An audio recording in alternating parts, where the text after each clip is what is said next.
শিক্ষকদের ঈদ কেন বিষাদময় হলো? সংসদে উঠল বেতন বিলম্বের প্রশ্ন। কিছুদিন আগে উদযাপিত হয়েছে মুসলমানদের অন্যতম বড় ধর্মীয় উৎসব ঈদুল আজহা, কিন্তু অত্যন্ত দুঃখজনকভাবে দেশের প্রায় 6 লক্ষ এমপিওভুক্ত শিক্ষক কর্মচারী ঈদের আগেই মে মাসের বেতন পাননি।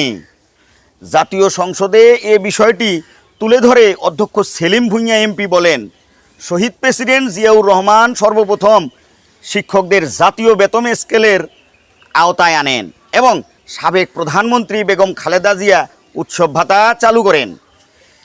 তিনি প্রশ্ন তোলেন, শিক্ষকদের বেতন সময় মতো না পাওয়ার পিছনে কারা দায়ী?